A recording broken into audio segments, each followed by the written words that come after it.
How many guys are there? How many guys? Me and you. Verse, what? 4 or 5?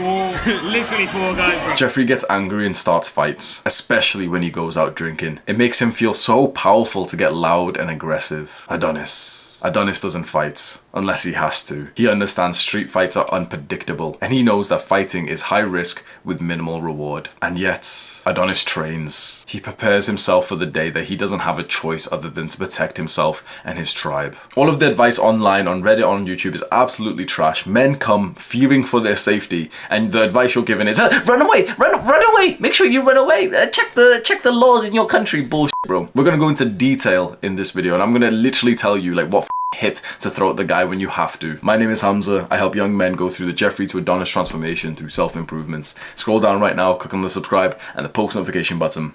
It's a win-win for both of us. Man, amazing, bro. You dropped a guy. This guy just came up to us out of nowhere. Bro, free ribs.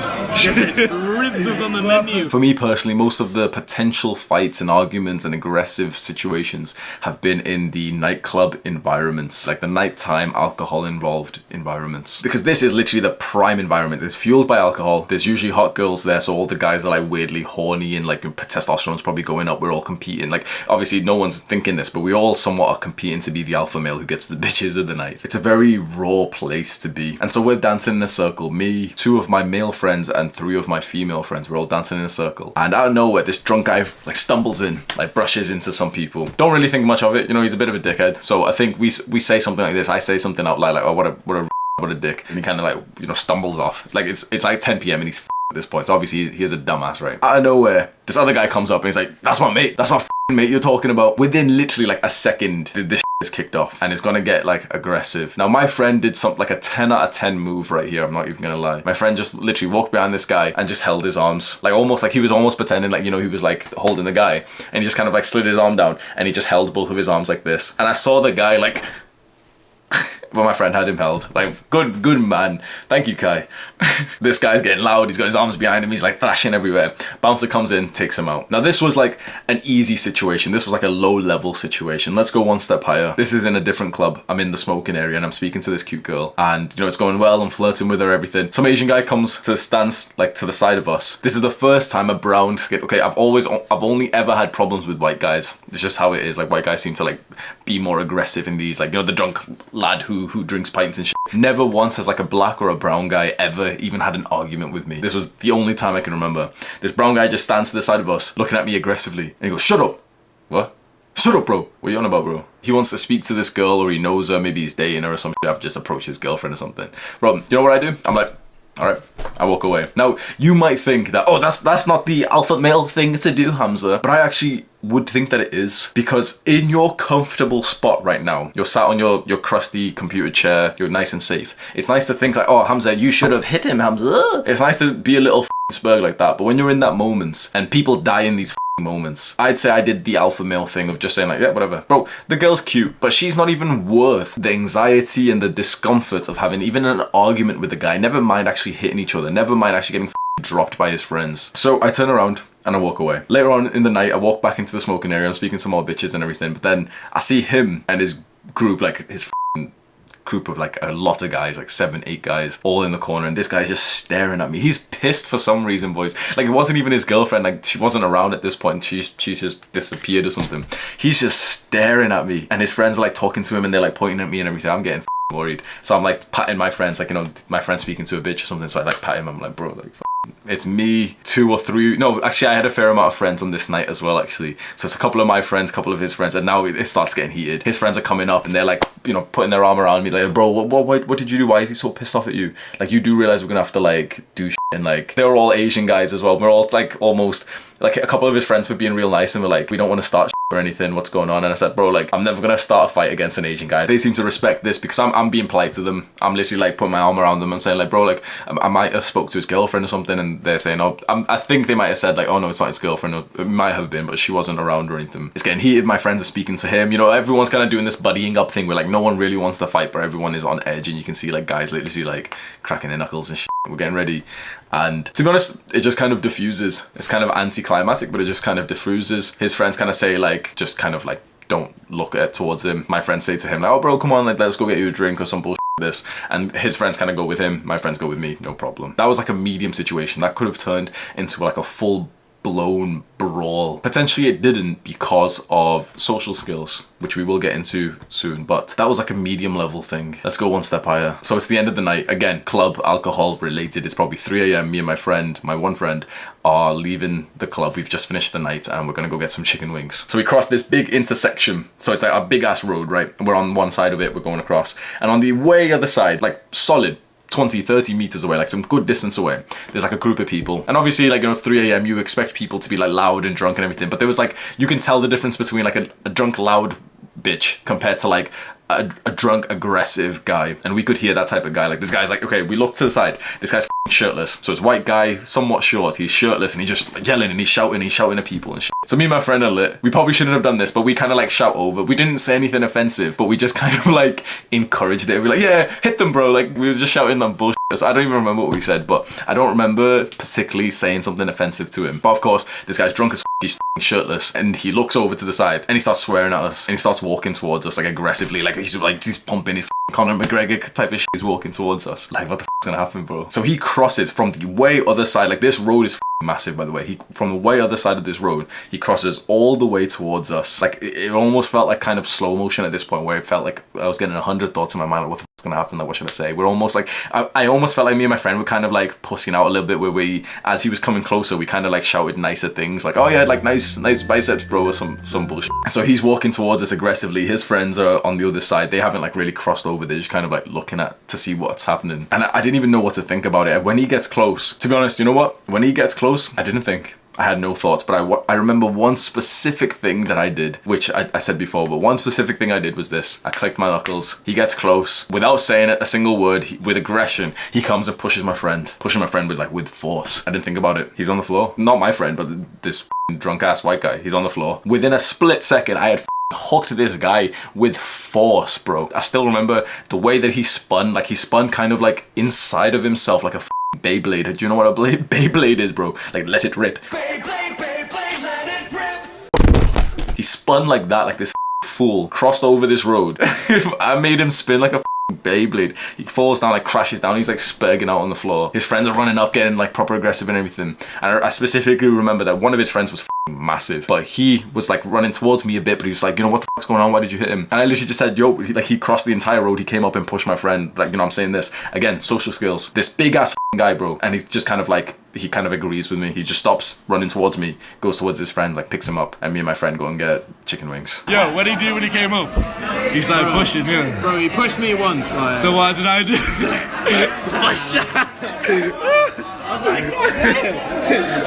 ribs on the menu. Because this shit really does happen, and sometimes you cannot, as always, the standard advice that you see online, on Red Pill, on Reddit, on YouTube, all this bullshit is usually just trash. Sometimes you can't run away. Like, we could have ran, okay? We could have ran. Would you have ran? Would anyone, like the drunk guys like crossing the road, would you have like, would you have run? No, you wouldn't have, bitch. Okay, best case scenario, anytime a man makes eye contact with you and he doesn't look friendly, 10 toes away. But it's not realistic, because one, it's sometimes that feels like social suicide, because that feels awkward as to like do it and you're gonna look like a fool sometimes. So look, but okay, looking like a fool is safer than getting your ass beat or beating someone, getting put in prison, fair enough. But sometimes you won't even get like the brain like signal to run, because I didn't in this point. I didn't want to fight, but I froze, because there's 3 responses you can have in this type of situation, and that is fight, flight, or freeze. And I don't know about you, but I am a freezer up until I fight. I have never been a flight type of person. You might be the type of guy who runs away. But if you've been beat by your parents, bro, you're probably a freezer. You probably like stand there just like waiting to get hit by your dad, bro. And you can usually tell, like, one thing that pops into mind is, imagine when there's like a drunk white guy, obviously, drunk ass white guy on a train being racist. This has happened to me many times, right? He's being racist. The moment he gets loud, you will see the people who are in flight mode. Literally, he gets loud. His first word of being loud, 3-4 people will stand up and start running away. Everyone else is in either freeze or ready to fight mode. I don't think most people are flight. I don't think most people would run away. And I'm not going to tell you that stupid advice of, oh, run away anytime you get in trouble, bro. Sometimes you need to know how to defend yourself. Now, it's unlikely that this drunk ass motherfucker, it's unlikely that he would have seriously harmed us, but he could have, because me and my friend froze, and he chose to push my friend. What if he came, and what if he knew how to fight? What if he actually punched my friend with force? What if he had a knife? What if he had a gun. So it's time, you need to learn these steps. Now, step 0, the prerequisite, is to learn how to fight. This is a prerequisite to becoming a man, because if you cannot protect yourself or your loved ones, you are not a man, you're a liability. Now, the best case scenario is to train specifically to defend yourself, and this, you'll be able to find it in different countries, but this generally is this martial arts sports club called Krav Maga. You can search this online on your like Google Maps or something. You'll probably be able to find a club nearby. This is probably one of the best ones to join if you specifically want to learn about self-defense. But at the very least, just do 3 months of any kind of striking martial arts. Striking means like, hitting, okay?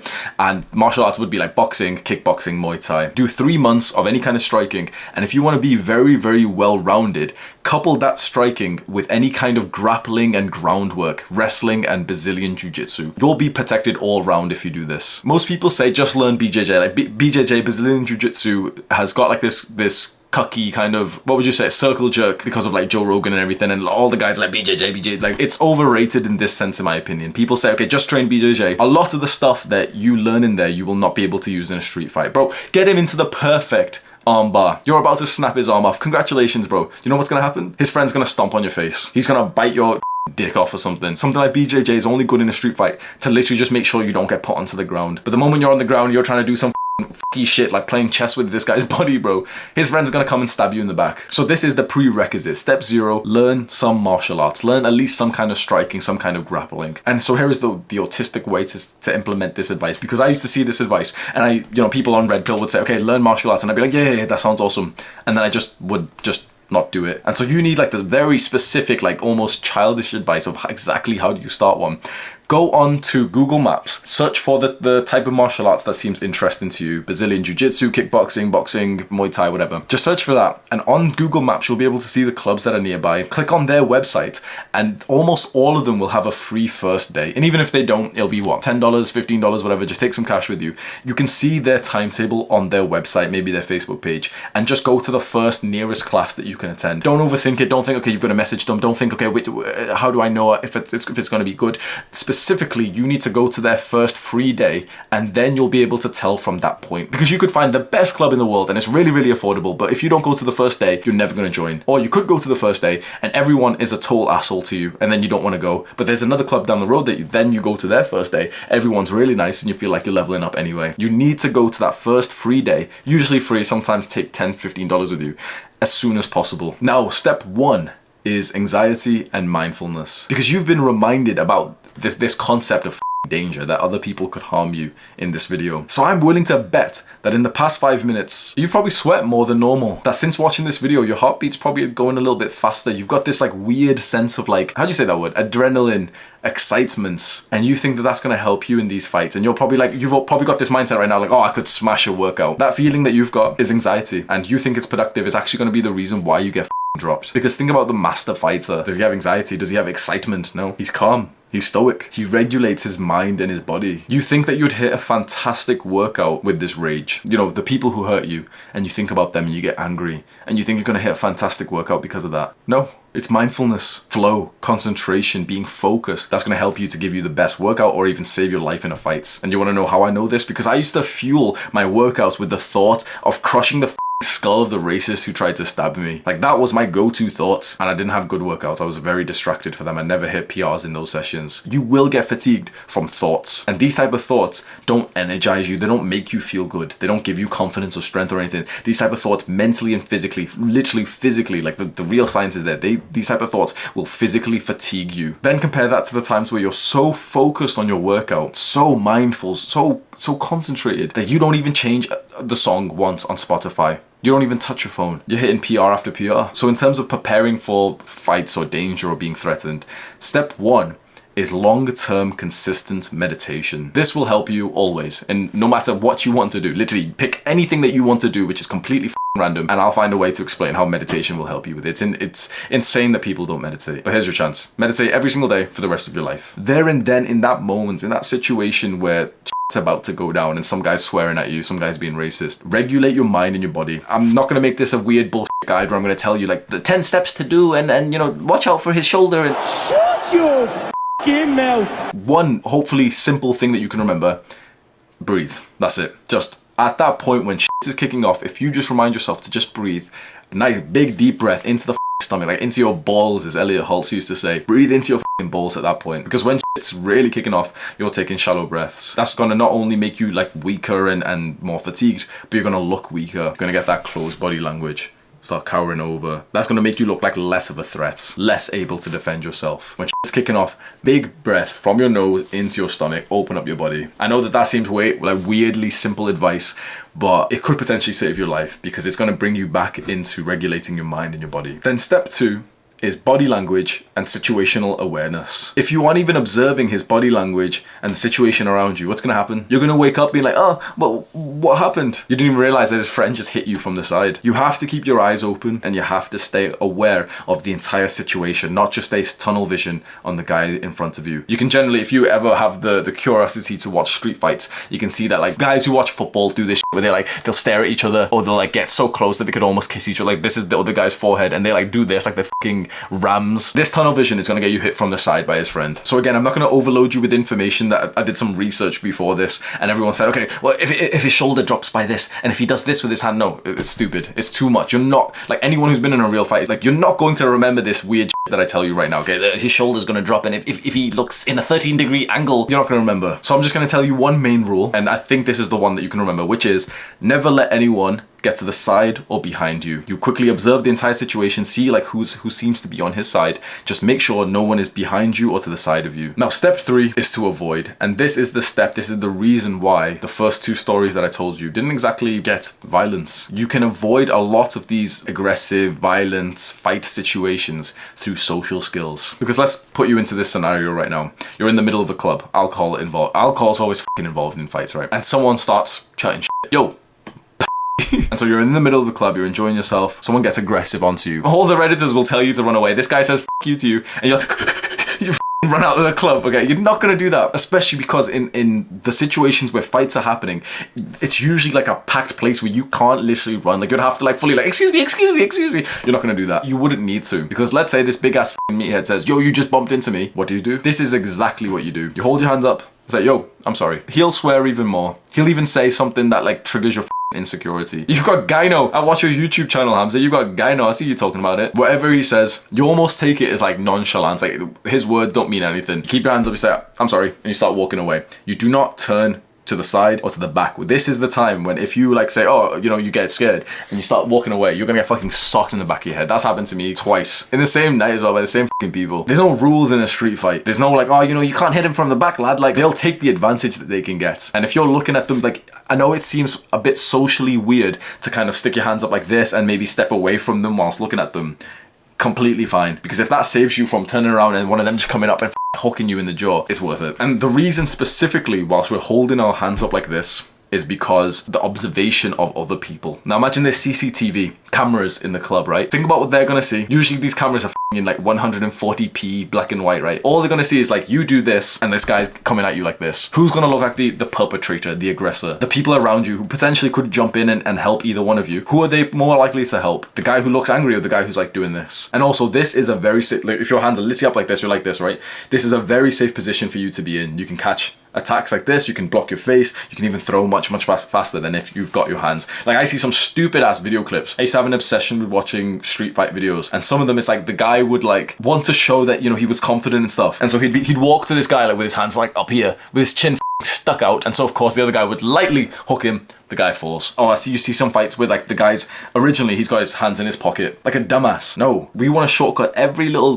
detail so that we can protect ourselves. And the best way to protect yourself is literally, you know, you keep your hands up here, boxing stance. If you've already got your hands here, you're almost already there straight away. And so in this situation, this guy's yelling at you. You're gonna apologize. You're gonna walk away. You're gonna keep your eye on him. You just walk away like, oh, I'm sorry, bro. I didn't mean to bump into you. My bad, bro. He's gonna start swearing, say something racist. My bad, bro. I'm sorry. Just start walking away whilst I like looking at the guy. That was you avoiding. That was you like trying to leave the situation. What if he follows you? What if he gets closer to you? That is when you get loud. And I found that this is actually like a little bit of a barrier that you have to break to skyrocket how effective you are in this type of situation. This guy's getting loud. He's getting like, you know, like angry and his blood's rushing, he's getting ready for the fight. You're like really quiet and reserved. Now it's more than just him shouting at you, it's more just than him swearing. Now he's walking towards you. Now he's becoming like a full-on danger. This is when you start to get loud and you start to shout, but you shout almost like defensive victim stuff, which is like, yo, don't step towards me, stay away from me, do not step closer to me, I don't want any problems, stay away. Again, CCTV, potentially like club bouncers, potentially any kind of like observers, anyone who'd jump in, hear this shit. And at this point, if he's still walking towards you, he's going to hurt you, unless if you hurt him first. If you can run at this point, try and run. But honestly, the advice I give you at this point, like you're not going to be able to remember this. At this point, honestly, if you've been in these situations before, there's no more thoughts. If there's ever a time that you get into a flow state, it's at a point like this, that all thoughts switch off, your legs are shaking like this, and you're getting so ready. You don't get to think at this point. If you're a runner, if you're someone who seems to tap into the flight mode, okay, fantastic, best case scenario. You might not be. I'm not. At this point, personally for me, if you're anything like me, I freeze. Like this is like, I start standing still, I can't even speak or anything, I just kind of like stare at the person. This is from like disassociation, from like childhood trauma, like long story and shit. Like you probably can experience that. So I freeze at this point. I freeze up until it is time to fight. And so step 4 is strike first, and this now I'm going to teach you exactly how to hit, which I've never seen any other guide. All these guides, like if you're watching this video, you want to know this specific like gory detail of what hit to throw, right? And all these guys, every time I'd see them, and they'd always just say like, oh, don't get into fights, guys, don't get into fights, before you fight, go on Google and search up the laws and the legislations. Like, what the f? These Redditors actually saying this shit, like, oh, before you defend yourself, go search up the self-defense laws in your area. Shut the f up, bro. If I'm like this, if I've walked away from this guy and he's still coming towards me, and he's got into like literally this far away, bro, this guy's going to hurt me. Like, this guy will f you up. And I'm not even talking about his friends who've already like walked to the outside of you. Now again, if you can run, fantastic, but a lot of times you can't. And don't stand there going on, wait 1 second, bro, 1 second, let me just what's the government website, let me just double check, can I defend myself, or what's the section 3.8 law or some bullshit. No, at this point you are in danger. And so the exact hits that you're gonna go with, most people will do a very random like stupid boxing hit, right? Most people have never done boxing, and so they'll do usually some kind of like long range hook, which is one of the worst hits you could throw in this area. What you'd instead go for is the side of your elbow, right about here, this bit here. This is one of the hardest parts of your body. Here, specifically to the side of the chin. Now again, most people would almost automatically go for the nose because it just seems like where you'd go for.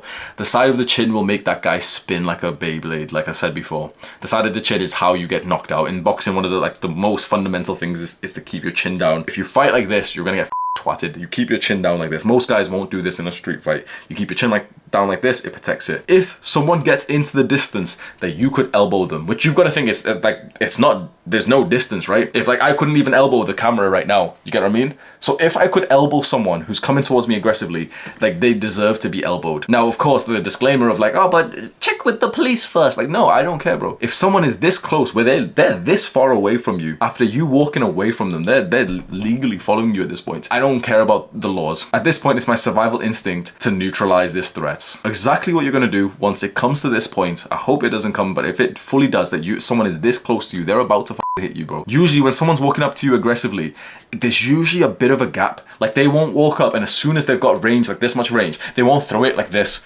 Usually with every, like if you go and search for like some street fight video, they'll come up for a split second, you know, do some bullshit like this, stick their hands down and go like, oh bro, and then they'll hit you. You have like that split second to act first if you absolutely have to. So you're gonna slightly step in with your front foot. At this point you should be in like, you know, the full-on boxer stance, which is literally just stick your right, if you're right-handed, your right foot slightly back, your left foot slightly forward. We won't go into like too much detail with that shit, but pretty much as soon as it comes to this point, take a little step in, right elbow down a little bit, and just swing hard as against the chin. We're not even trying to hit the chin, okay? We're not trying to hit the chin. We're trying to go through it. Imagine you are like bursting through, not even connecting, but bursting through a door. We don't want to hit the chin. We're going to like literally connect with it. If you can do like a little visualization, like success visualization beforehand, through the chin. Fully imagine that his head is going to like twist like this. And I know this is like gory detail that might be like unacceptable for YouTube, but better him than you. That is all you do.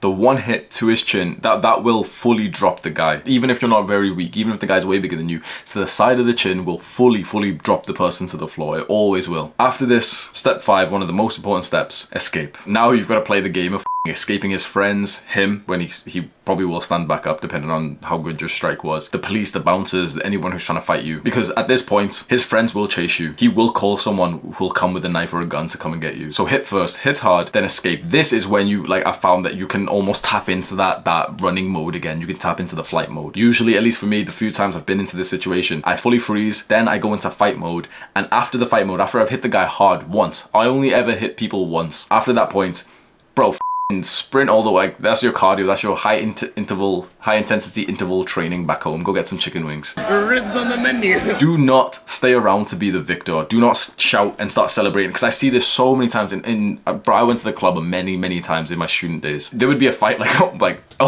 every week, right? There'd be a fight like every week. You know, everyone's shouting, everyone, like, there's crowds watching everything. One guy wins and I'm like, yo, he's won, right? Fantastic, right? This dumbass would win the fight, and he just kind of starts shouting, and he just stay there, and he look at the guys who he's dropped and, do some bullshit. So what do you think happened? The bouncers come up, they grab this guy, they like put their knee on this guy's neck, they manhandle him. You see this guy like two big ass bouncers like carrying his arms, like dragging him by his hair and stuff. He's like going through all the piss on the floor and shit. Looks like a fool. They take him straight outside and then straight into the police car. Another time, they're fighting, not in the club right now, but just outside the club on the road. They're fighting and everything. One guy literally gets a solid hit on some other guy. Police car whizzes up. This guy's like just shouting and everything. Gets arrested straight away. As soon as you hit, like as soon as it's possible, bro, sprint the f away. Do not stay around to be the victor. Do not stay around to finish off the night. If it's a club, whatever it is, like, get the f out. Party, whatever it is, get out, because you could annihilate this guy. Let's say he's passed out for the entire night. It's not gonna happen, but let's say he's passed out for the entire night. His friends will stab you. Like, something worse will happen. The police will be called, the bouncers, something will happen. Get out. You've won. You've profited at that point. That was the exact thought I had when I hit this guy who came up and pushed my friend.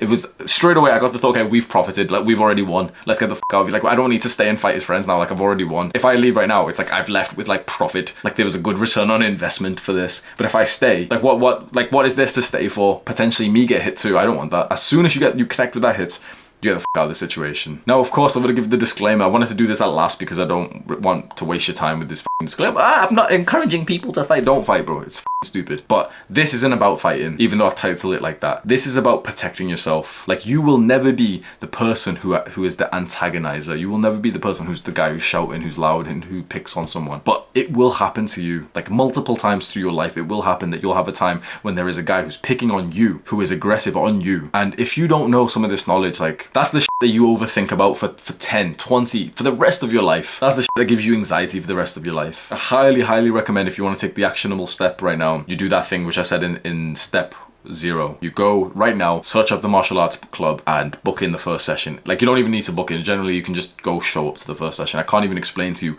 how much that has changed my mindset. Like, my anxiety has dropped by a significant, honestly, about 80% in just the last couple of months. Like, I was already making good progress, and it's like training kickboxing. I'm not even good at kickboxing, right? I'm not even good. Like, I've done like 2 months of training, maybe 2.5 months. But it gives you this almost nonchalant feeling where you now know you don't need to overthink about it. You know that you don't need to stress or be anxious about it. Because I know like what my sort of capabilities are. I don't need to plan the fight anymore. Anxiety is kind of like planning something bad that could happen, so you can be really aware of it and you can try and save yourself from the pain. It's been almost ticked off. It's like, yeah, you don't need to plan, because you could probably, not great. Someone could stab the shit out of you, obviously, but you'd be relatively, if you had like an okay chance, you'd be relatively fine. We don't need to preemptively think of like some dangerous situation anymore. That's very life-changing for me, and I wish that for you. Do the hard work, especially when you don't feel like it.